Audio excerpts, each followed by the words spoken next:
YouTube video. I'll be here to review this album by Nas. It's called Life Is Good. This is the last one on his catalogue I'll be reviewing of his solo projects. This was his 10th, I think.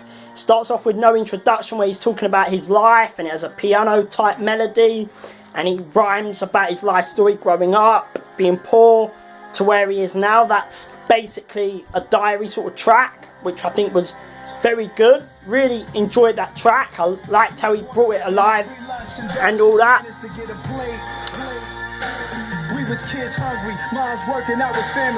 Yeah, so that's the start of that. Then we have Locomotive, where he's a 90s beat, banging like he would do on Illmatic. He's doing his multi-syllable type rhymes and rhyming hard. It's basically for his fans in the 90s and that loved him back in the day. That's for that track. Then we have A Queen's Story. That's him telling a story about his life growing up in the ghetto areas. It's a street story about life in Queensbridge and growing up in the ghetto, and really good storytelling track. If you want a good track with good storytelling, that's the one for that. The beat is quite good as well. Bit more similar to Locomotive, but a bit more melody and softer. Then we have Accident Murderers. It's basically about someone that basically killed someone by accident, and they go around bragging like they're real killers and real gangsters, etc. That's basically it, saying that they're not real G's, they're not real killers and all that. They just acting up and pretending to be because they killed someone by mistake or whatever. That's what I got from that song. Daughters, it's basically about having a daughter and worrying about his daughter, what they're doing online, who their boyfriend is. It's basically about parenting and all that. That's the song, what it's about, having a daughter and etc. Good relatable track. Then we have Reach Out featuring Mary J. Blige. It's about, which I think is a really good track. Love the singing, I like the production. It has more of an R&B sort of style to it. I enjoyed the track. Some people probably didn't, but I personally did enjoy it. Then we have World's an Addiction. He talks about all the world's ills. It's a very soulful track, very slow tempo, with Anthony Hamilton singing a very soulful style. I like his singing on that.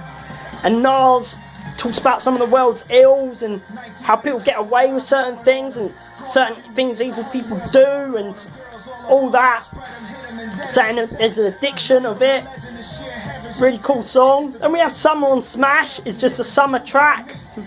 Okay there, with Miguel and Swizz Beatz. Good, okay song, I guess. Then you Wouldn't Understand, featuring Victoria Monet, which I think is a okay song. Then we have Back When. He's talking about back in the days, a lot of things that went on when he was younger, and back in the heyday, back in the 90s. He talks about a lot of stuff that happened back in his lifetime when he was younger. That's what I got from that song. Then we have The Don, great single, love the song, was into that. Then we have Sherry Wine featuring Amy Winehouse, pretty cool song, was into that one. It's just a wine track.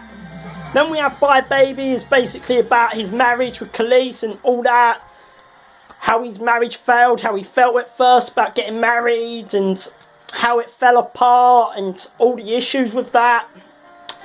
Then we have Nasty, a good freestyle type rhyme, and Roses, pretty good, more soulful type song. To me, this album, I'd give it a 7.5, maybe an 8 out of 10.